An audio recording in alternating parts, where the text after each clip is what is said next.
Hi friends, welcome to my channel. ಎಲ್ಲರೂ ಹೇಗಿದ್ದೀರಾ? ಚೆನ್ನಾಗಿದ್ದೀರಾ ಅಂತ ಭಾವಿಸ್ತೀನಿ. ನಾನು ಕೂಡ ಚೆನ್ನಾಗಿದ್ದೀನಿ. ಇನ್ನು ಟೈಮ್ ಬಂದುಬಿಟ್ಟು ಸುಮಾರಾಗಲೇ ಸಾಯಂಕಾಲ ಟೈಮು ನಾನು ವ್ಲಾಗ್ ಸ್ಟಾರ್ಟ್ ಮಾಡಬೇಕಾದ್ರೆ. ಇನ್ನು ಬೆಳಗ್ಗೆ ಮತ್ತು ಮಧ್ಯಾಹ್ನ ಅಂತೂ ಏನು ಜಾಸ್ತಿ ಕೆಲಸ ಮಾಡ್ಕೊಳ್ಳೋದಕ್ಕಾಗೋದಿಲ್ಲ, ಬಿಸಿಲು ಆ ಥರ ಇರುತ್ತೆ. ಅದಕ್ಕೆ ಸಂಜೆಯಿಂದನೇ ನಾನು ಕೆಲಸ ಎಲ್ಲ ಮಾಡ್ಕೊಳ್ಳೋದಕ್ಕೆ ಟ್ರೈ ಮಾಡ್ತೀನಿ. ಇನ್ನೊಂದು, ಬೆಳಗ್ಗೆಗಿಂತ ಸಂಜೆ ಟೈಮ್ ಚೆನ್ನಾಗಿ ಆ್ಯಕ್ಟಿವ್ ಆಗಿರ್ತೀನಿ. ಕೆಲಸ ಕೂಡ ಪಟ ಪಟ ಮಾಡ್ಕೊಂಬಿಡ್ತೀನಿ. ಬೆಳಗ್ಗೆ ಟೈಮು ಅಡುಗೆ, ಸ್ವಲ್ಪ ಮನೆ ಕೆಲಸ, ಪಾತ್ರೆ ಇದ್ದರೆ ಪಾತ್ರೆ ಅಷ್ಟಕ್ಕೇ. ಇನ್ನು ಗುಂಡನ್ನ ಅಂಗನವಾಡಿ ಕಳಿಸೋದು, ಏನಾದರೂ ಟಿಫನ್ ಅದಷ್ಟಕ್ಕೆ ಇದು ಮಾಡ್ತೀನಿ ಅಷ್ಟೇ. ಮತ್ತು ಮಿಕ್ಕಿರೋ ಕೆಲಸ ಎಲ್ಲ ಕೂಡ ಜಾಸ್ತಿ ಮಾಡ್ಕೊಳಕ್ಕಾಗಲ್ಲ. ಹಂಗಾಗಿ ಸಾಯಂಕಾಲ ಟೈಮಿಂದ ಸಖತ್ ಆ್ಯಕ್ಟಿವ್ ಆಗ್ತೀನಿ. ಎಷ್ಟು ಕೆಲಸ ಇದ್ದರೂ ಕೂಡ ಬೇಗನೆ ಮಾಡಿ ಮುಗಿಸ್ಬಿಡ್ತೀನಿ. ಅದಕ್ಕೆ ಇನ್ನು ಸಂಜೆಯಿಂದನೇ ನಾನು ಸ್ಟಾರ್ಟ್ ಮಾಡಿದೆ. ನಾನು ಬಟ್ಟೆಲು ಒಣಗಾಕೋಷ್ಟೊತ್ತಿಗೆ ಆಗಲೂ ಫುಲ್ಲು ಡ್ರೈ ಆಗಿ, ಕೆಲವೊಂದು ಬಟ್ಟೆ ಕೂಡ ಒಣಗಿಬಿಟ್ಟಿದ್ವು ಹಂಗೆ ಚೇರ್ ಮೇಲೇ. ಇನ್ನು ಅವನ್ನ ಒಣಗಾಕೋ ಇದೇ ಕೂಡ ಇರಲಿಲ್ಲ, ಆದರೂ ಕೂಡ ಸ್ಮೆಲ್ ಬಂದುಬಿಡ್ತಾವಲ್ಲ, ಸ್ವಲ್ಪ ಬಿಸಿಲು ಅಂದರೆ ಸ್ವಲ್ಪ ಗಾಳಿಗಾದರೂ ಹಾರ್ಕೊಳ್ಳಿ ಅಂತ ಹೇಳಿಬಿಟ್ಟು ಇನ್ನು ಹಾಕ್ಬಿಟ್ಟು ಇನ್ನು ಇದಕ್ಕೆ ಬಂದುಬಿಟ್ಟು ಊಟಕ್ಕೆ ಬಂದು ಇನ್ನು ಚಪಾತಿ ಮಾಡ್ತಾಯಿದ್ದೀನಿ. ಸ್ವಲ್ಪ ಸಾಂಬಾರಿತ್ತು, ಅದಕ್ಕೆ ಚಪಾತಿ ಹಿಟ್ಟೆಲ್ಲ ಕಲಿಸ್ಬಿಟ್ಟು ಇನ್ನು ಚಪಾತಿ ಮಾಡೋಣ ಅಂತ ಹೇಳಿ ರೆಡಿ ಮಾಡಿಕೊಂಡೆ. ಮುಂಚೆ ಚಪಾತಿ ಹಿಟ್ಟೆಲ್ಲ ಕಲಿಸಿಟ್ಟಿದ್ದೆ, ಸಖತ್ತಾಗಿ ಸಾಫ್ಟಾಗಿ ಅಂದರೆ ಸಾಫ್ಟಾಗಿ ಎಲ್ಲ ಚೆನ್ನಾಗಿ ಮೆತ್ತಗೆ ನೆಂದ್ಕೊಂಡಿತ್ತು. ನನಗೆ ಚಪಾತಿ ಮಾಡಬೇಕಾದ್ರೆ ಅಂತೂ 1 ಅವರ್ ಹಿಟ್ಟು ನೆನೆಸಿದ್ರು ಕೂಡ ಖುಷಿನೇ ನನಗೆ. ಅಷ್ಟು ಚೆನ್ನಾಗಿ ಬರ್ತಾಯಿರುತ್ತೆ ಚಪಾತಿ, ಮೆತ್ತಿಗೆ ಸಾಫ್ಟಾಗಿ ಚೆನ್ನಾಗಿರುತ್ತೆ. ಇನ್ನು ಹಂಗಾಗಿ ಇನ್ನು ಮಾಡ್ತಾಯಿದ್ದೀನಿ. ಯೂಟ್ಯೂಬಲ್ಲಿ ಸಖತ್ತು ವ್ಯೂಸ್ ಕಮ್ಮಿ ಆಗ್ತಾಯಿದೆ. ಎಷ್ಟು ಎಫರ್ಟ್ ಹಾಕ್ಬಿಟ್ಟು ವೀಡಿಯೋ ಮಾಡಿ ಕಷ್ಟಪಟ್ಟು ವೀಡಿಯೋ ಮಾಡಿ ಅಪ್ಲೋಡ್ ಮಾಡಿದ್ರು ಕೂಡ ಅಸಲು ವ್ಯೂಸೇ ಬರ್ತಾಯಿಲ್ಲ. ನಂದು ಇದು ಬಂದುಬಿಟ್ಟು ಸಬ್ಸ್ಕ್ರೈಬರ್ ಬಂದುಬಿಟ್ಟು 1000 ಚಿಲ್ಲರೆ ಇದೆ. ಬಟ್ 1000 ಚಿಲ್ಲರಲ್ಲಿ ತೀರೋ ಒಂದು 500 600 ಆದರೂ ಬಂದ್ರೂ ಹೆಂಗೋ ಖುಷಿ. ಬಟ್ ಅಸಲು ಬರ್ತಾಯಿಲ್ಲ. 100 200 300 ಓಡ್ತಾ ಇರೋದು. ಒಂದೊಂದು ವೀಡಿಯೋ ಅಂತೂ 300 ಕೂಡ ಓಡ್ತಾಯಿಲ್ಲ, ಬರೀ 200ಗೆ ಸ್ಟಾಪ್ ಆಗ್ತಾಯಿದೆ. ನೋಡಿದ್ರೆ ಒಂಥರ ಬೇಜಾರಾಗ್ತಾಯಿದೆ, ಹೆಂಗಪ್ಪ ಇದು ಅಂತ ಹೇಳಿಬಿಟ್ಟು. ಕೆಲವ್ರಿಗಂತೂ ಏನು ಕೂಡ ವೀಡಿಯೋಸಲ್ಲಿ ಏನೂ ಇರೋದಿಲ್ಲ, ಎಷ್ಟು ವ್ಯೂಸ್ ಬರ್ತಾಯಿರ್ತವೆ ಅಂದರೆ ಸಿಕ್ಕಾಪಟ್ಟೆ ವ್ಯೂಸ್ ಬರ್ತಾಯಿರ್ತವೆ. ನಾವು ಕೂಡ ಅಷ್ಟೇ ಎಫರ್ಟ್ ಹಾಕಿ ವಿಡಿಯೋ ಮಾಡಿ ಎಲ್ಲ ಕೂಡ ಶೇರ್ ಮಾಡ್ಕೊಳ್ತೀನಿ, ಆದರೂ ಕೂಡ ವ್ಯೂಸೇ ಬರ್ತಾಯಿಲ್ಲ. ಬೇರೆಯವರು ವ್ಲಾಗಿಗೂ ನನ್ನ ವ್ಲಾಗಿಗೆ ಕಂಪೇರ್ ಮಾಡಿದ್ರೆ ಅವರೆಲ್ಲ ಕೂಡ ತುಂಬ ಚೆನ್ನಾಗಿ ಮೇಲ್ಮಟ್ಟಕ್ಕೆ ಬರ್ತಾಯಿದ್ದಾರೆ. ನಾನಂತೂ ಇನ್ನು ಎಲ್ಲಿದ್ದೋಳು ಅಲ್ಲೇ ಇದ್ದೀನಿ. ಅದು ಎಲ್ಲಿ ಮಿಸ್ಟೇಕ್ ಆಗ್ತಾಯಿದೆ, ಎಲ್ಲಿ ಇದಾಗ್ತಿದೆ ಅನ್ನೋದೇ ನನಗೆ ಅರ್ಥ ಆಗ್ತಾಯಿಲ್ಲ. ಮತ್ತು ನೀವು ಡೈಲಿ ವ್ಲಾಗ್ ನೋಡೋರು ಕೂಡ ನೋಡ್ತಾ ಇರ್ತೀರಲ್ವ, ಅಟ್ಲೀಸ್ಟ್ ಸ್ವಲ್ಪ ಕಮೆಂಟ್ ಮಾಡಿ, ಏನಾದರೂ ಚೇಂಜಸ್ ಇರಲಿ ಸಿಸ್ಟರ್ ಅಂದರೆ ಸ್ವಲ್ಪ ಚೇಂಜಸ್ ಮಾಡ್ಕೊತೀನಿ. ಯಾಕೆಂದರೆ ಅದು ಕೂಡ ಇಂಪಾರ್ಟೆಂಟೇ. ಕೆಲವರಿಗೆಲ್ಲ ಮನೆ ಕೆಲಸ ಅದು ಇದು ನೋಡಿಬಿಟ್ಟು ಸ್ವಲ್ಪ ಬೋರ್ ಅನಿಸುತ್ತೆ. ಆದರೂ ಲೈಫ್ ಸ್ಟೈಲು ವ್ಲಾಗ್ ಅಂತಂದರೆ ಇದೇ ಇರುತ್ತಲ್ವ, ಇದನ್ನೇ ಮಾಡಬೇಕಾಗುತ್ತೆ. ಇನ್ನು ಬೇರೆ ಏನೂ ಕೂಡ ಇದು ಮಾಡೋದಕ್ಕಾಗೋದಿಲ್ಲ. ಇನ್ನು ಎಲ್ಲಾದರೂ ಹೋಗ್ತಾ ಬರ್ತಾ ಜರ್ನಿ ಅದು ಇದ್ರೂ ಶೇರ್ ಮಾಡ್ಕೊಳ್ತೀವಿ. ಒಟ್ಟು ಲೈಫ್ ಸ್ಟೈಲು ಮತ್ತು ವ್ಲಾಗ್, ಡೈಲಿ ವ್ಲಾಗ್ ಅಂತಂದರೆ ಏನಿರುತ್ತೋ ಅದು ಮಾತ್ರ ಶೇರ್ ಮಾಡ್ಕೊಳ್ತಾ ಇದ್ದೀನಿ ಅಷ್ಟೇ. ನಿಜವಾಗ್ಲೂ ತುಂಬ ಬೇಜಾರಾಗ್ತಾಯಿದೆ. ಸುಮ್ಮನೆ ಟೈಮು ಇದು ಮಾಡಿಕೊಂಡು ಎಷ್ಟು ಕಷ್ಟ ಇರುತ್ತೋ ಗೊತ್ತಾ, ವೀಡಿಯೋ ಮಾಡೋದು, ಎಡಿಟಿಂಗ್ ಮಾಡೋದು, ವಾಯ್ಸ್ ಓವರ್ ಕೊಡೋದು ಸಖತ್ತು ಟಫ್ ಅನಿಸುತ್ತೆ. ಆದರೂ ಕೂಡ ಮಾಡ್ತಾಯಿದ್ದೀನಿ ಅನ್ನೋ ಒಂದು ಇದರಲ್ಲಿ ಸ್ವಲ್ಪ ಎಫರ್ಟ್ ಜಾಸ್ತಿ ಹಾಕಿ ಮಾಡ್ತಾಯಿದ್ದೀನಿ. ಸುಮ್ಮನೆ ತಮಾಷೆ ಮಾತಲ್ಲ, ವಿಡಿಯೋ ಎಲ್ಲ ಮಾಡಿಬಿಟ್ಟು ಇದು ಮಾಡೋದು. ಆದರೂ ಕೂಡ ಏನು ಮಾಡೋದು, ಅದಕ್ಕೆ ಸರಿಯಾಗಿ ಪ್ರತಿಫಲನೇ ಸಿಗ್ತಾಯಿಲ್ಲ. ಇನ್ನು ಯಾವಾಗ ಅದು ನನಗೆ ಇದಾಗುತ್ತೋ ಅರ್ಥನೇ ಆಗ್ತಾಯಿಲ್ಲ. ಸುಮಾರು ವರ್ಷ ಆಯಿತು ಯೂಟ್ಯೂಬ್ ಚಾನಲ್ ಸ್ಟಾರ್ಟ್ ಮಾಡಿ, ಬಟ್ ಅಸಲು ಅರ್ನಿಂಗ್ಸು ಕೂಡ ಆಗ್ತಾಯಿಲ್ಲ, ಡಾಲರ್ಸು ಆಗ್ತಾಯಿಲ್ಲ, ವ್ಯೂಸು ಇಲ್ಲ, ಸಬ್ಸ್ಕ್ರೈಬರ್ ಅಂತೂ ಅಸಲು ಇಲ್ಲ ಬಿಡಿ. ಸಬ್ಸ್ಕ್ರೈಬರ್ ಎಲ್ಲಿ ಸ್ಟಾಪ್ ಆಗಿದೆ ಅಲ್ಲೇ ಸ್ಟಾಪ್ ಆಗಿದೆ. ಅದಕ್ಕೆ ಏನಾದರೂ ಸುಮ್ಮನೆ ನಿಮಗೆ ಬೋರ್ ಅನ್ನಿಸ್ತಾ ಇದೆಯೋ ಏನೋ, ನಾನು ವಿಡಿಯೋ ಮಾಡಿ ಅಪ್ಲೋಡ್ ಮಾಡ್ತಾಯಿದ್ದೀನಲ್ವ, ಕೆಲವರು ಹೇಳೋದಕ್ಕಾಗೋದಿಲ್ಲ. ಕೆಲವರು ಇಷ್ಟಪಟ್ಟು ನೋಡ್ತಾರೆ, ಕೆಲವರು ಬಿಡು ಏನು ನೋಡ್ತೀಯಾ ಅಂತಲೂ ಇರ್ತಾರೆ. ಏನಾದರೂ ಹ್ಯಾಂಡಿಕ್ಯಾಫ್ಟ ಅಂತ ಹೇಳ್ಬಿಟ್ಟು ಸುಮ್ಮನೆ ಬೋರ್ ಹೊಡೆಯುತ್ತಾ ಏನೋ, ನನಗಂತ ಅರ್ಥ ಆಗ್ತಿಲ್ಲ.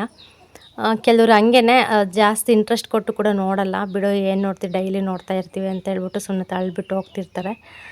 ನಾವು ಕೂಡ ಏನಾದರೂ ಒಂದು ಇದು ಮಾಡಬೇಕು ಅಂತ ಸೋಷಿಯಲ್ ಮೀಡಿಯಾಗೆ ಬಂದಿರ್ತೀವಿ. ದಯವಿಟ್ಟು ಸಪೋರ್ಟ್ ಮಾಡಿ, ಎಲ್ರಿಗೂ ಕೂಡ ಸಪೋರ್ಟ್ ಮಾಡ್ತಾ ಇರ್ತೀರ, ಎಂತೆಂಥವ್ರಿಗೂ ಸಪೋರ್ಟ್ ಮಾಡ್ತೀರಾ. ಅದರಲ್ಲೂ ನಾನು ಒಬ್ಳು ಅಂದ್ಕೊಂಡು ನನಗೂ ಸಪೋರ್ಟ್ ಮಾಡಿ, ಮತ್ತು ಫ್ರೆಂಡ್ಸ್ಗೂ ಫ್ಯಾಮಿಲಿಗೆಲ್ಲ ಶೇರ್ ಮಾಡಿ.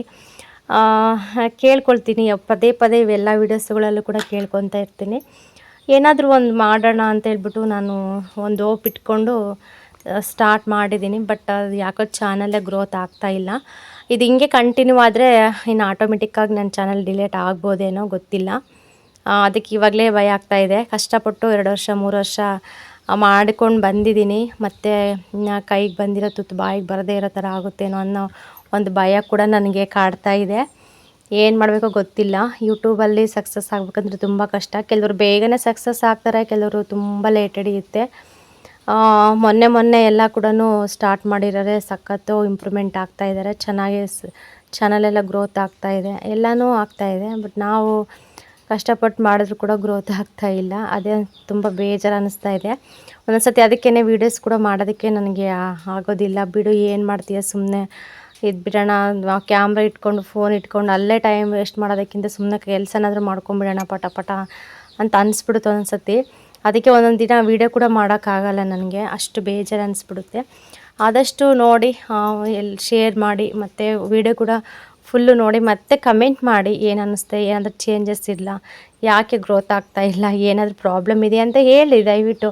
ಆ ಥರ ಎಲ್ಲ ನಾನೇನು ಅಂದ್ಕೊಳ್ಳೋದಿಲ್ಲ. ಯಾಕೆಂದರೆ ಏನಾದರೂ ಒಂದು ಕಾರಣ ಇದ್ದೇ ಇರುತ್ತೆ, ಅದು ನಿಮಗೆ ಗೊತ್ತಿರುತ್ತೆ. ಯಾಕೆಂದರೆ ನೀವು ಎಲ್ಲ ಕೂಡ ವೀಡಿಯೋಸ್ ನೋಡೋದು. ಹಾಗಾಗಿ ಏನಾದ್ರು ಸ್ವಲ್ಪ ಚೇಂಜಸ್ ಮಾಡ್ಕೊಳ್ಳಿ ಅಂತಂದರೆ ಆರಾಮಾಗಿ ನೋಡ್ತೀನಿ, ಚೇಂಜಸ್ ಮಾಡ್ಕೊಳ್ಳೋದಕ್ಕೆ ಪ್ರಯತ್ನ ಪಡ್ತೀನಿ. ಇನ್ನು ವ್ಲಾಗಿಗೆ ಬಂದರೆ, ಇನ್ನು ಬಟ್ಟೆ ಎಲ್ಲ ಮಡ್ಚಿರ್ತಾಯಿದ್ದೀನಿ ಬೇಗನೆ ಒಣಗಿಬಿಟ್ಟು. ಇನ್ನು ಅದಕ್ಕೆ ಸ್ವಲ್ಪ ಎಲ್ಲ ಕೆಲಸ ಎಲ್ಲ ಮಾಡ್ಕೊತಾ ಇದ್ದೀನಿ. ಇನ್ನು ಬಟ್ಟೆ ವಿಷಯ ಬಂದ್ರಂತೂ ಎಷ್ಟು ಫೋಲ್ಡ್ ಮಾಡಿ ನೀಟಾಗಿ ಇಟ್ಟರು ಕೂಡ ಯಾವಾಗಲೂ ತೊಗೊತಾ ಇರ್ತೀವಲ್ವ, ಇನ್ನು ಎಲ್ಲ ಕಿತ್ತು ಹಾಕ್ತಾನೇ ಇರ್ತೀನಿ. ಇನ್ನು ಬೀರುವಾ ಇದ್ದಿದ್ರೆ ಚೆನ್ನಾಗಿರೋದು, ಬಟ್ ಸದ್ಯಕ್ಕೆ ಇವಾಗ ನಮಗೆ ತಗೊಳ್ಳೋದು ಕೂಡ ಆಗ್ತಾಯಿಲ್ಲ. ಇನ್ನು ಹಂಗಾಗಿ ಇರೋದ್ರಲ್ಲೇ ಸ್ವಲ್ಪ ಅಡ್ಜಸ್ಟ್ ಮಾಡಿಕೊಂಡು ಇರೋದ್ರಲ್ಲೆಲ್ಲ ನೀಟ್ ಮಾಡ್ತಾಯಿದ್ದೀನಿ. ಇನ್ನು ತುಂಬ ದಿನ ಆಯಿತು, ಮುಂಚೆ ಒಗ್ದಿರೋ ಬಟ್ಟೆ ಸಮೇತ ಇಲ್ಲೇ ಇಟ್ಟಿದ್ದೆ, ಅಸಲು ಅವು ಕೂಡ ಮಡಚಿಟ್ಟಿರಲಿಲ್ಲ. ಇನ್ನು ಇವತ್ತು ಎಲ್ಲ ಕೂಡ ಒಣಗಿದ್ವಲ್ವ, ಅವು ಇವು ಎಲ್ಲ ಕೂಡ ಸೇರಿಸಿ ಎಲ್ಲ ಫೋಲ್ಡ್ ಮಾಡಿ ಇಟ್ಬಿಡೋಣ. ನನಗೆ ಒಂಥರ ಅನ್ನಿಸ್ತಾ ಇತ್ತು ಮನೆ ನೋಡಿದ್ರೆ, ಯಾಕೋ ಸ್ವಲ್ಪ ಬೇಜಾರು. ಅದಕ್ಕೋಸ್ಕರ ಇನ್ನು ನಾನು ಕೆಲಸ ಕೂಡ ಜಾಸ್ತಿ ಏನು ಇಂಟ್ರೆಸ್ಟ್ ಕೊಟ್ಟು ಮಾಡಿಲ್ಲ ಮನೆಯಲ್ಲಿ, ಸುಮ್ಮನೆ ಮೇಲ್ಮೇಲೆ ಏನು ಮಾಡಬೇಕಂದ್ರೆ ಮಾಡಬೇಕಷ್ಟೇ. ಇನ್ನು ಹಂಗಾಗಿ ಇವತ್ತು ಸ್ವಲ್ಪ ಎಲ್ಲ ಕ್ಲೀನ್ ಮಾಡಿಬಿಟ್ಟು ಎಲ್ಲ ಎತ್ತಿಕ್ಬಿಡೋಣ ಅಂತ ಹೇಳಿಬಿಟ್ಟು ಇನ್ನು ಫೈನಲಿ ನಾನೇ ಅಂದ್ಕೊಂಡು ಇವಾಗ ಮಾಡ್ತಾಯಿದ್ದೀನಿ. ಎಷ್ಟು ದಿನ ಇದ್ರೂ, ವಾರಗಟ್ಟಲೆ ತಿಂಗ್ಳುಗಟ್ಟಲೆ ಬಿಟ್ಟರು ಅದು ಕೊನೆಗೆ ನಮ್ಮ ಕೆಲಸನೇ ಅದು. ಇನ್ನು ನಾವೇ ಮಾಡಲೇಬೇಕಾಗುತ್ತೆ. ಆಮೇಲೆ ಅವಾಗ ನಾವು ಟೈಮ್ ತುಂಬ ಹೋಗಿ ಆವಾಗ ಯೋಚನೆ ಮಾಡೋದಕ್ಕಿಂತ ಸ್ವಲ್ಪ 1 ದಿನ 2 ದಿನ ಲೇಟ್ ಆದರೂ ಪರವಾಗಿಲ್ಲ, ಬೇಗನೆ ಮಾಡಿಕೊಂಡು ಮುಗಿಸ್ಕೊಂಡು ಚೆನ್ನಾಗಿಟ್ಕೊಂಡ್ರೆ ನಮಗೆ ಒಳ್ಳೆಯದು. ಹಂಗಾಗಿ ಇನ್ನು ನಾನೇ ಅಂದ್ಕೊಂಡೆ, ಬಿಡು ಮಾಡಿಬಿಡೋಣ, ಎಲ್ಲ ಕ್ಲೀನ್ ಮಾಡ್ಕೊಳ್ಳೋಣ. ಇನ್ನು ಯಾರಿದ್ದಾರೆ ಹೇಳಿ, ಇನ್ನು ಒಬ್ರಿಗೊಬ್ರು ಯಾರೂ ಇಲ್ಲ. ಇನ್ನು ನಾವೇ ನಮ್ಮ ಜವಾಬ್ದಾರಿ, ನಮ್ಮ ಸಂಸಾರ ಅಂದಮೇಲೆ ಎಲ್ಲ ನಾವೇ ನೋಡ್ಕೋಬೇಕು, ನಾವೇ ನಿಭಾಯಿಸ್ಬೇಕಲ್ಲ. ಹಂಗಾಗಿ ಎಷ್ಟೇ ಬೇಜಾರಾದರೂ, ಎಷ್ಟೇ ನೋವಿದ್ರು, ಎಷ್ಟೇ ಕಷ್ಟ ಇದ್ದರೂ, ಏನೇ ಇದ್ದರೂ ಕೂಡ ಅದು ನಮ್ಮ ಮೇಲೇ ಡಿಪೆಂಡ್ ಆಗಿರುತ್ತೆ, ನಾವೇ ಮಾಡ್ಕೋಬೇಕಾಗುತ್ತೆ. ಅದು ನಮ್ಮ ಕರ್ತವ್ಯ, ನಮ್ಮ ರೆಸ್ಪಾನ್ಸಿಬಿಲಿಟಿ ಅದು. ಹಂಗಾಗಿ ಎಲ್ಲ ಮಾಡ್ಕೋಬೇಕು. ಇನ್ನು ತಪ್ಪಲ್ಲ ನಮಗೆ. ಇನ್ನು ಅದಕ್ಕೋಸ್ಕರ ಎಲ್ಲ ಕೂಡ ಬಟ್ಟೆ ಎಲ್ಲ ನೀಟಾಗಿ ಜೋಡಿಸಿ, ಇನ್ನು ಡೈಲಿ ಹಾಕ್ಕೊಳ್ಳೋವೆಲ್ಲ ಕೂಡ ಇನ್ನು ದಾರ ಕಟ್ಟಿದ್ದೀನಲ್ವ ಅದ್ರ ಮೇಲೆ ಹಾಕ್ಬಿಟ್ಟು, ಇನ್ನು ಗೂಡಿನ ಬಟ್ಟೆ ಅವೆಲ್ಲ ಕೂಡ ನೀಟಾಗಿ ಮಾಡಿಸ್ಬಿಟ್ಟು, ಇನ್ನು ಟ್ರೈ ಒಳಗಿಟ್ಟು, ಇನ್ನು ಅದು ಬಟ್ಟೆ ಇತ್ತಲ್ಲ ಅದೆಲ್ಲ ನೀಟಾಗಿ ಒದಿಸ್ಬಿಟ್ಟು ಇನ್ನು ಪ್ಯಾಕ್ ಮಾಡಿದೆ. ಇನ್ನು ಡಬ್ಬ ಅಂತೂ ಏನಾದರೂ ಅಡುಗೆ ಮಾಡ್ಬೇಕಾದ್ರೆ ತೊಗೊತಾ ಇರ್ತೀನಿ, ಮತ್ತು ಸುಮ್ಮನೆ ಅಲ್ಲಲ್ಲೇ ಇಟ್ಬಿಡ್ತೀನಿ, ಮತ್ತು ನೀಟಾಗಿ ಜೋಡಿಸೋದೇ ಇಲ್ಲ. ಅದಕ್ಕೆ ಒಂದು ಸ್ವಲ್ಪ ಕ್ಲೀನ್ ಮಾಡ್ಕೊತಾ ಇದ್ದೀನಿ. ಇನ್ನು ಇಲಿ ಅಂತೂ ಸೆಂಟ್ರಲ್ಲಿ ತುಂಬ ಕಮ್ಮಿ ಆಗಿದ್ವು, ಯಾಕೋ ತಿರ್ಗಿ ಸ್ಟಾರ್ಟ್ ಆಗಿದ್ದಾವೆ. ಇಲಿ ಕಾಟ ಜಾಸ್ತಿ ಆಗಿಬಿಟ್ಟಿದೆ. ನೈಟೆಲ್ಲ ಇಲ್ಲಿ ಓಡಾಡ್ತಾ ಇರ್ತವೆ. ಇನ್ನು ಬಂಡೆ ಮೇಲೆಲ್ಲ ಪಿಚ್ಚಿಗೆಲ್ಲ ಹಾಕಿರ್ತವೆ.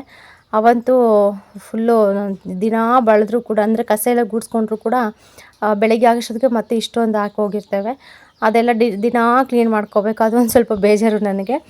ಅದಕ್ಕೆ ಡಬ್ಬ ಎಲ್ಲ ಕೂಡ ಅಷ್ಟೇ, ಎಷ್ಟು ನೀಟಾಗಿಟ್ರೂ ಬೆಳಗ್ಗೆ ಬರೋಷ್ಟೊತ್ತಿಗೆ ಎಲ್ಲ ಕೆಳಗೆ ಬೀಳಿಸಿರ್ತವೆ, ಇಲ್ಲ ಅಲ್ಲಲ್ಲೇ ಎಲ್ಲ ಬಿದ್ದಿರ್ತವೆ. ಅದು ಕೂಡ ಒಂಥರ ಇದು. ಇನ್ನು ಸ್ಟವ್ ಅಂತೂ ತೊಳೆದ್ಬಿಟ್ಟು 2 ದಿನ ಏನೋ ಆಗಿತ್ತು, ಸ್ಟವ್ ಕೂಡ ಉಜ್ಜಿರಲಿಲ್ಲ ನೀಟಾಗೆ.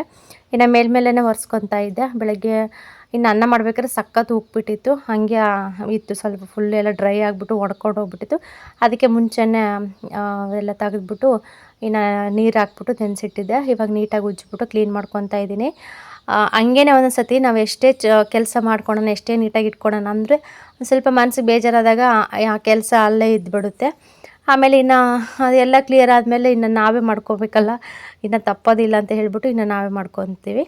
ಇನ್ನು ಅದಕ್ಕೆ ಸ್ವಲ್ಪ ಜಾಸ್ತಿನೇ ಇದಾಗಿತ್ತು, ಅದಕ್ಕೆ ಸ್ವಲ್ಪ ಸ್ಕ್ರಬ್ಬರ್ ಎಲ್ಲ ಹಾಕ್ಬಿಟ್ಟು ನೀಟಾಗಿ ಉಜ್ಜಿಬಿಟ್ಟು ಇನ್ನು ಅದು ಕೂಡ ಎಲ್ಲ ತೊಳ್ಕೊತಾ ಇದ್ದೀನಿ. ಒಟ್ಟು ಕೆಲಸ ಸ್ಟಾರ್ಟ್ ಮಾಡಿದ್ದು ಸ್ಟಾಪ್ ಮಾಡಲಿಲ್ಲ, ಕಂಟಿನ್ಯೂ ಆಗಿ ಎಲ್ಲ ಫುಲ್ಲು ಕೆಲಸ ಮಾಡ್ತಾಯಿದ್ದೀನಿ. ಇನ್ನು ನಮ್ಮ ಮನೆಯವ್ರು ಇರಲಿಲ್ಲ, ಅವರು ಊರೊಳಗೆ ಹೋಗಿದ್ದರು. ಇನ್ನು ನಾನು ಗುಂಡ ಇಬ್ಬರೇ ಇದ್ವಿ. ಇನ್ನು ಗುಂಡನ ಜೊತೆ ಮಾತಾಡಿಕೊಂಡು ಟೈಮ್ ಇದು ಮಾಡ್ಕೊಂಡು ಹಂಗೆ ಕೆಲಸ ಮಾಡ್ತಾಯಿದ್ದೀನಿ. ಅವನು ಅಷ್ಟೇ, ನಾವಿಬ್ಬರು ಇದ್ರಂತೂ ಮಾತಾಡ್ತಾನೇ ಇರ್ತಾನೆ. ಇತ್ತೀಚೆಗಂತೂ ಸಖತ್ತು ಮಾತಾಡ್ತಾನೆ. ಮುಂಚೆ ಮಾತು ಬರಲ್ಲ ಅಂತ ಯೋಚನೆ ಮಾಡ್ತಾಯಿದ್ದೆ, ಇವಾಗಂತೂ ಸಖತ್ತು ಮಾತಾಡ್ತಾನೆ. ಅವ್ನ ಮಾತು ಕೇಳೋದಕ್ಕೆ ಒಂಥರ ಖುಷಿ ಆಗ್ತಾಯಿದೆ. ಅವನು ಇವಾಗ ಈ ವರ್ಷ ಹೋದ ವರ್ಷದಿಂದ ಸ್ವಲ್ಪ ಪರವಾಗಿಲ್ಲ, ಹಂಗೆ ಮಾತಾಡ್ತಾ ಇದ್ದಾನೆ. ಅಂದರೆ ನಾನು ದೇವ್ರಿಗೆ ಹರಕೆ ಕಟ್ಟಿ ಬಂದಾಗ ಇಂದ ಸ್ವಲ್ಪ ಪರವಾಗಿಲ್ಲ, ಚೆನ್ನಾಗಿ ಮಾತಾಡ್ತಾನೆ. ಮುಂಚೆ ಅಂತೂ ಅಸಲು ಬರ್ತಾನೇ ಇಲ್ಲ, ಅವನಿಗೆ ಮಾತಾಡೋದಕ್ಕೆ ಬರ್ತಾ ಇರಲಿಲ್ಲ. ಅವ್ನಿಗೆ ಕನ್ಫ್ಯೂಸ್ ಆಗೋದು, ಏನು ಮಾತಾಡೋಣ ಏನು ಬಿಡೋಣ ಅಂತೇಳ್ಬಿಟ್ಟು ಅಷ್ಟು ಕನ್ಫ್ಯೂಸು. ಬಟ್ ಇಲ್ಲಿಗೆ ಬಂದಾಗಿಂದ ಮತ್ತು ನಾನು ದೇವ್ರಿಗೆ ಹರಕೆ ಕಟ್ಟಿದಾಗಿಂದ ಪರವಾಗಿಲ್ಲ, ಚೆನ್ನಾಗಿ ಮಾತಾಡ್ತಾನೆ. ಇತ್ತೀಚೆಗಂತೂ ಇನ್ನೂ ತುಂಬ ಇಂಪ್ರೂವ್ಮೆಂಟ್ ಆಗಿಬಿಟ್ಟಿದ್ದಾನೆ. ಈ ಸರಿ ಅಂಗನವಾಡಿಗೆಲ್ಲ ಹೋಗ್ತಾ ಇರ್ತಾನಲ್ಲ, ಅಲ್ಲೆಲ್ಲರ ಜೊತೆ ಮಾತಾಡ್ತಾ ಇರ್ತಾನಲ್ವ, ಇನ್ನು ಸ್ವಲ್ಪ ಚೆನ್ನಾಗಿ ಕಲ್ತ್ಕೊತಾ ಇರ್ತಾನೆ. ಆದರೂ ಕೂಡ ಒಂದೊಂದು ಸತಿ ತೊದಲ್ತಾ ಇರ್ತಾನೆ. ತೊದಲು ಮಾತಲ್ಲೂ ಕೂಡ ತುಂಬ ಖುಷಿ ಪಡ್ತಾ ಇರ್ತೀನಿ. ಎಲ್ಲರೂ ಸ್ಟಾರ್ಟಿಂಗ್ಗೆ 2 ವರ್ಷ, 2.5 ವರ್ಷ, 3 ವರ್ಷಕ್ಕೆ ಚೆನ್ನಾಗಿ ಮಾತಾಡ್ತಾ ಇರ್ತಾರಲ್ಲ ತೊದಲು ಮಾತು, ಆವಾಗ ತುಂಬ ಖುಷಿ. ಬಟ್ ನನಗೆ ಇವಾಗ ಖುಷಿ ಆಗ್ತಾಯಿದೆ. ಆವಾಗ ಇನ್ನೂ ಮಾತಾಡೋಕ್ಕೆ ಬರ್ತಾ ಇರಲಿಲ್ಲಲ್ಲ, ಅವಾಗ ತುಂಬ ಯೋಚನೆ, ಏನಪ್ಪ ಈ ಹುಡುಗ ಮಾತಾಡ್ತಾನೋ ಇಲ್ಲ, ಮಾತು ಬರ್ತವೋ ಇಲ್ಲೋ ಅನ್ನೋಷ್ಟು ಇದು. ಬಟ್ ಇವಾಗಂತೂ ಸಖತ್ತಾಗಿ ಮಾತಾಡ್ತಾ ಇರ್ತಾನೆ. ಇನ್ನು ಅವನ ಜೊತೆ ಮಾತಾಡ್ಕೊತಾನೆ ಯಾವಾಗಲೂ ಮಾತಾಡಿಸ್ತಾನೆ ಇರ್ತೀನಿ. ನಾನು ಸುಮ್ಮನಿದ್ರು ಕೂಡ ಅವನೇ ಮಾತಾಡಿಸ್ತಾ ಇರ್ತಾನೆ. ಹಿಂಗೆ ಎಲ್ಲ ಕೂಡ ಕೆಲಸಗಳು ಮಾಡ್ಕೊತಾ ಇದ್ದೀವಿ. ಇನ್ನು ಪಾತ್ರೆ ಅಂತೂ ತುಂಬ ಪಾತ್ರೆ ಇತ್ತು. ಇನ್ನು ಎಲ್ಲ ಕೂಡ ಬೆಳಗ್ಗೆನೇ ತೊಳೆದಿಟ್ಬಿಟ್ಟಿದ್ದೆ ಪಾತ್ರೆ ಎಲ್ಲ. ಇನ್ನು ಸ್ಟ್ಯಾಂಡಿಗೆಲ್ಲ ಜೋಡಿಸಿರಲಿಲ್ಲ. ಬೆಳಗ್ಗೆನೇ ಒಂದು 9:30, 10 ಗಂಟೆ ಅಷ್ಟರೊಳಗೆ ಎಲ್ಲ ಕೆಲಸ ಮಾಡ್ಕೊತೀನಿ, ಬೆಳಗ್ಗೆ ಟೈಮ್ ಆದಷ್ಟು. ಇನ್ನು ಮತ್ತೆ ಸಂಜೆಯಿಂದ ಮತ್ತೆ ಸ್ಟಾರ್ಟ್ ಮಾಡ್ತೀನಿ. ಇನ್ನು ಮಧ್ಯಾಹ್ನ ಅಂತೂ ಅಸಲು ಮನೆ ಒಳಗೆ ಇರೋದಕ್ಕೆ ಆಗೋದಿಲ್ಲ, ಅಷ್ಟು ಸೆಕೆ, ಸಿಕ್ಕಾಪಟ್ಟೆ ಸೆಕೆ. ಇನ್ನು ಕೂತ್ಕೊಂಡ್ರೂ ಅಷ್ಟೇ ಸಮಾಧಾನ ಆಗಲ್ಲ, ನಿಂತ್ಕೊಂಡ್ರು ಸಮಾಧಾನ ಆಗಲ್ಲ. ಏನಿದ್ರು ಕೂಡ ಸ್ವಲ್ಪ ಬೇವಿನ ಮರದ ಕೆಳಗೆ ಹೋಗಬೇಕು, ಇಲ್ಲಾಂದರೆ ಸೀದಾ ಹೊಸ ಮನೆಗೆ ನಾವು ಮಲ್ಕೊತೀವಲ್ಲ ಡೈಲಿ, ಅಲ್ಲಿಗೆ ಹೋಗ್ಬೇಕು ಅಷ್ಟೇ. ಅಲ್ಲಿಗೆ ಹೋದ್ರೆ ಸ್ವಲ್ಪ ತಂಪು ವಾತಾವರಣ ಸಿಗುತ್ತೆ. ಅದು ಬಿಟ್ರಂತೂ ಅಸಲಿ ಒಂದು ಸ್ವಲ್ಪ ಹೊತ್ತು ಕೂಡ ಇರೋದಕ್ಕಾಗೋದಿಲ್ಲ. ಇನ್ನು ಒಂದೊಂದು ಕಡೆ ಮಳೆ ಕೂಡ ಚೆನ್ನಾಗಿ ಆಗ್ತಾಯಿದೆ, ಬಟ್ ಒಂದು ಕಡೆ ಮಳೆನೇ ಇಲ್ಲ. ಇನ್ನು ನಮ್ಮ ಕಡೆ ಅಂತೂ ಅಸಲು ಬಂದೇ ಇಲ್ಲ. ಇನ್ನು ಈ ಸೈಡ್ ಅಂತೂ ಬರೋದೇ ಇಲ್ಲ ಬೇಗ, ಯಾವಾಗ ಲಾಸ್ಟ್ ಮೂಮೆಂಟೆಲ್ಲ ಹಂಗೆ ಬರುತ್ತೆ ಅಷ್ಟೇ. ಹೋದ ವರ್ಷವೂ ಹಂಗೆ, ಆಚೆ ವರ್ಷವೂ ಹಂಗೆ ಸರಿಯಾಗಿ ಮಳೆನೇ ಇಲ್ಲ. ಈ ವರ್ಷವೂ ಅಷ್ಟೇ, ಎಲ್ಲ ಫುಲ್ಲು ಮಳೆ ಎಲ್ಲ ಕೈ ಕೊಡ್ತಾ ಇದೆ. ಹೆಂಗಾಗುತ್ತೋ ಗೊತ್ತಿಲ್ಲ. ಅದು ಕೂಡ ಒಂಥರ ನೆನೆಸ್ಕೊಂಡ್ರೇ ಇದು ಜೀವನ ಅನ್ನೋದು ಎಷ್ಟು ಇದಲ್ವ, ತುಂಬ ಕಷ್ಟ. ಇವಾಗಂತೂ ಏನೇನು ನಡೀತಾ ಇದೆಯೋ ನಮಗೆ ಅರ್ಥ ಆಗ್ತಾಯಿಲ್ಲ, ಅಷ್ಟು ಇದು ನಡೀತಾ ಇದೆ. ಇನ್ನು ಪ್ರತಿಯೊಂದು ಐಟಮ್ ಕೂಡ ರೇಟ್ ಮಾಡಿ ಇಟ್ಬಿಟ್ಟಿದ್ದಾರೆ. ಏನು ತಿನ್ನಬೇಕು, ಏನು ಬಿಡಬೇಕಂತಲೇ ಅರ್ಥ ಆಗ್ತಿಲ್ಲ, ಅಷ್ಟು ಕಷ್ಟ ಆಗ್ತಾಯಿದೆ ನಮ್ಮ ದೇಶದಲ್ಲಿ. ಇನ್ನು ನಮ್ಮ ರಾಜ್ಯದಲ್ಲಂತೂ ಇನ್ನು ಹೇಳೋದೇ ಬೇಡ ಬಿಡಿ, ಅಷ್ಟು ಕಷ್ಟ. ಏನಕ್ಕೆ ಈ ಥರ ಇದು ಮಾಡ್ತಾರೆ ಅನ್ನೋದೇ ಅರ್ಥ ಆಗ್ತಾಯಿಲ್ಲ. ಇನ್ನು ತಿನ್ನೋದ್ರಿಂದ ಕುಡಿಯೋದ್ರವರೆಗೂ ಕೂಡ ಮಸ್ತು ರೇಟು. ಇನ್ನು ಒಂದು ಬಾಟ್ಲ್ ನೀರು ಸಮೇತ ಇವಾಗೆಲ್ಲ ಕೂಡ ರೇಟ್ ಮಾಡ್ತಾಯಿದ್ದಾರೆ. ಇನ್ನು ಮುಂದೆ ಜೀವನ ಹೆಂಗಪ್ಪ, ಇವಾಗಲೇ ಹಿಂಗೆ ಅನ್ನೋಷ್ಟು ಇದಾಗ್ತಾಯಿದೆ. ಇನ್ನು ಏನು ಮಾಡೋಕ್ಕಾಗುತ್ತೆ, ಕಾಲ ಕಳೆದಂಗೆ ಅವ್ರವ್ರಿಗೂ ಇಷ್ಟಾನುಸಾರವಾಗಿ ಅವ್ರು ರಾಜಕೀಯ ಮಾಡ್ತಾ ಇರ್ತಾರೆ. ಅದು ಯಾವಾಗ ಕೊನೆನೋ ಗೊತ್ತಿಲ್ಲ ಇದಕ್ಕೆಲ್ಲನೂ. ಅದು ಯಾರನ್ನು ಒಳ್ಳೆಯವರು, ಯಾರು ನಮ್ಮ ಸಮಾಜನ ನೀಟಾಗಿ ನಡ್ಸ್ಕೊಂಡು ಹೋಗ್ತಾರೆ ಅನ್ನೋದೇ ಅರ್ಥ ಆಗ್ತಾಯಿಲ್ಲ. ಅಷ್ಟು ಇದಾಗ್ತಾಯಿದೆ. ಯಾವ ಪಕ್ಷನ ನಂಬಬೇಕು, ಯಾವ ಪಕ್ಷನ ನಂಬಾರ್ದು ಅನ್ನೋದೇ ಅರ್ಥ ಆಗ್ತಿಲ್ಲ. ಆ ಥರ ಕನ್ಫ್ಯೂಷನಲ್ಲಿದ್ದಾರೆ ಜನ ಎಲ್ಲ ಕೂಡ, ಅಷ್ಟು ಇದಾಗ್ಬಿಟ್ಟಿದೆ ಈಗಂತೂ. ಇನ್ನು ಕಸ ಗುಡಿಸ್ತಾ ಇದ್ದೀನಿ ಸದ್ಯಕ್ಕೆ ಈಗ ವ್ಲಾಗಲ್ಲಿ. ಅಂದರೆ ಸಂಜೆನೂ ಗುಡಿಸ್ತೀನಿ, ಬೆಳಗ್ಗೆ ಟೈಮ್ ಕೂಡ ಗುಡಿಸ್ತೀನಿ. ಬೆಳಗ್ಗೆ ಟೈಮು ನೀರು ಹಾಕ್ತೀನಿ, ಸಂಜೆ ಕೂಡ ನೀರು ಹಾಕ್ತೀನಿ. ನಾನು 2 ಟೈಮ್ ನೀರು ಹಾಕ್ತೀನಿ ಅಂಗಳಕ್ಕೆ. ನೀರು ಹಾಕ್ಬಿಟ್ಟು ಇನ್ನು ಬಾಗಿಲಿಗೆ ನೀರು ಹಾಕ್ತಾ ಇರ್ತೀನಿ. ಇನ್ನು ಹಂಗಾಗಿ ಇನ್ನು ನಾನೆಲ್ಲ ಕ್ಲೀನ್ ಮಾಡ್ಕೊಬರ್ತಿದ್ದೀನಿ. ಇನ್ನು ನನ್ನ ಮಗ ಅಂತೂ ಎಲ್ಲ ಅಲ್ಡ್ಕೊಂಬರ್ತಾ ಇರ್ತಾನೆ. ಅವನಿಗೆ ಒಂದು ಪೈಪ್ ಸಿಕ್ಕರೆ ಸಾಕು, ಒಂದು ಏನಾದರೂ ಇವು ವಾಲ್ ಇರ್ತಾವಲ್ಲ, ವಾಲ್ಗಳು ಪ್ಲಾಸ್ಟಿಕ್ನವು, ಅವೆಲ್ಲ ಸಿಕ್ಕರೆ ಸಾಕು, ತೊಗೊಂಡೋಗೋದು, ಎಸೆಯೋದು, ಅದ್ರಾಗ ಆಟ ಆಡೋದು, ಬರೀ ಹಿಂಗೆ ಮಾಡ್ತಾ ಇರ್ತಾನೆ. ರಜೆ ಇದ್ರಂತೂ ಮನೆಯಲ್ಲೇ ಈ ಥರ ಎಲ್ಲ ಆಟ ಆಡ್ತಾ ಇರ್ತಾನೆ. ಇನ್ನು ಒಬ್ಬನೇ ಬೇರೆ ಇರ್ತಾನಲ್ವ, ಅವನಿಗೂ ಬೇಜಾರು ಪಾಪ. ಹಂಗಾಗಿ ಎಲ್ಲಾದರೂ ಆಡ್ಕೊಳ್ಳಿ, ಚೆನ್ನಾಗೊಂದು ಆಟ ಆಡ್ಕೊಂಡ್ರೆ ಸಾಕು ಅಂತೇಳ್ಬಿಟ್ಟು ಬಿಟ್ಬಿಡ್ತೀನಿ. ಜಾಸ್ತಿ ನಾನು ಅವನ್ನ ಕಂಟ್ರೋಲ್ ಮಾಡೋದಕ್ಕೆ ಹೋಗೋದಿಲ್ಲ. ಅಂದರೆ ಹುಷಾರಾಗಿ ನೋಡ್ಕೊಳ್ತೀವಿ, ಎಲ್ಲೂ ಕೂಡ ಬಿಡೋದಿಲ್ಲ. ಇನ್ನು ನೀರು ಹತ್ರ ಆಗಲಿ, ಕರೆಂಟ್ ಇರೋ ಹತ್ರ ಆಗಲಿ, ಎಲ್ಲೂ ಇಲ್ಲ. ಏನಿದ್ರು ಕೂಡ ಇಲ್ಲೇ ಮನೆ ಮುಂದೆನೇ ಆಡಬೇಕು, ಇನ್ನು ನಮ್ಮ ಕಣ್ಣು ಮುಂದೆನೇ ಆಡ್ಕೋಬೇಕು. ಆ ಥರ ನೋಡ್ಕೊತಾ ಇರ್ತೀವಿ. ಬಟ್ ಅವನು ಎಷ್ಟೇ ತೊಗೊಂಡು ಅಲ್ಲೆಲ್ಲಿ ಬಿಸಾಡಿದ್ರು ಕೂಡ ಎಲ್ಲ ಎತ್ತಿಕ್ತೀನಿ, ಏನು ಬೇಜಾರು ಮಾಡ್ಕೊಳ್ಳಲ್ಲ. ಯಾಕೆಂದರೆ ಬೇಜಾರು ಅವನಿಗೆ ಆಟ ಆಡಲಿ ಅಂತ ಹೇಳ್ಬಿಟ್ಟು ಇನ್ನು ಬಿಟ್ಬಿಡ್ತೀನಿ. ಆರಾಮಾಗಿ ಆಟ ಆಡಿಕೊಂಡು ಇರ್ತಾನೆ. ಒಂದೊಂದು ಸತಿ ಅವ್ರ ಅಪ್ಪನಂತೂ ಪೀಡಿಸ್ತಾನೆ, ಊರೊಳಗೆ ಹೋಗೋಣ ದನ ಹತ್ರ ಹೋಗೋಣ ಬಾ ಅಂತ ಹೇಳಿ. ಒಂದಿನ ರಜೆ ಇದ್ರೂ ಅವ್ನ ಮನೇಲಿ ಇರೋದಕ್ಕೆ ಆಗಲ್ಲ ಅವನಿಗೆ, ಅಷ್ಟು ಇದು ಮಾಡ್ತಾ ಇರ್ತಾನೆ. ಇನ್ನು ಇವತ್ತೊಂದಿನ ಇರಪ್ಪ, ಇನ್ನು ನಾಳೆ ಸೋಮವಾರ ಬಿಟ್ಟು ಬರ್ತೀನಿ ಅಂತ ಹೇಳ್ತಾ ಇತ್ತು ಪಪ್ಪ. ಇನ್ನು ನಮ್ಮ ಮನೆಯವರು ಅಷ್ಟೇ, ಬಿಸಿಲು ಅಂತೇಳ್ಬಿಟ್ಟು ಇನ್ನು ಎಲ್ಲೂ ಕೂಡ ಕರ್ಕೊಂಡೇ ಹೋಗೋದಿಲ್ಲ ಜಾಸ್ತಿ. ಇನ್ನು ಮನೆ ಹತ್ರನೇ ಇರಲಿ ಅಂತೇಳ್ಬಿಟ್ಟು ಇನ್ನು ಇಲ್ಲೇ ಬಿಟ್ಟು ಅವರೊಬ್ಬರು ಹೋಗ್ತಾ ಇರ್ತಾರೆ ಏನಾದರೂ ಕೆಲಸ ಇದ್ದರೆ. ಇನ್ನು ಹೊರಗಿನ ಕೆಲಸ ಎಲ್ಲ ಆಯಿತು. ಇನ್ನು ಕೆಲಸ ಎಲ್ಲ ಮುಗಿಸಿ ಇನ್ನು ಅಡುಗೆಗೆ ಬಂದುಬಿಟ್ಟು ಸಾಂಬಾರಿತ್ತು ಬೆಳಗ್ಗೆದು ಬಿಸಿಗಿಟ್ಟಿದ್ದೀನಿ. ನನಗೆ ಯಾಕೋ ಗೊಜ್ಜು ತಿನ್ನಬೇಕು ಅಂತ ಅನ್ನಿಸ್ತು. ಇತ್ತೀಚೆಗಂತೂ ಸಖತ್ತು, ಇತ್ತೀಚೆಗಂತಲ್ಲ ಮುಂಚೆಯಿಂದನೂ ನನಗೆ ಬದನೆಕಾಯಿ, ಹಸಿರು ಮೆಣಸಿನ್ಕಾಯಿ, ಟೊಮೊಟೊ ಸುಟ್ಬಿಟ್ಟು ಕಿವುಚ್ಕೊಂಡು ತಿನ್ನಬೇಕಂದ್ರೆ ತುಂಬ ಇಷ್ಟ. ಹೇಳ್ಬೇಕಂದ್ರೆ ನನ್ನ ಫೇವ್ರೇಟ್ ಅದು. ಅಷ್ಟು ಇಷ್ಟ ನನಗೆ ಬದನೆಕಾಯಿ. ಅದಿದ್ರಂತೂ ಬಜ್ಜಿ ಕೂಡ ನಾನು ಜಾಸ್ತಿ ಮಾಡೋದಿಲ್ಲ, ಬರೀ ಇದನ್ನೇ ಮಾಡ್ಕೊಂಡು ತಿಂತೀನಿ. ತಂಗಳು ಮುದ್ದೆ ಆಗಲಿ, ಅನ್ನ ಆಗಲಿ, ಏನೇ ಇರಲಿ ಸಖತ್ತಾಗಿ ಚೆನ್ನಾಗಿರುತ್ತೆ ಟೇಸ್ಟ್ ಮಾತ್ರ.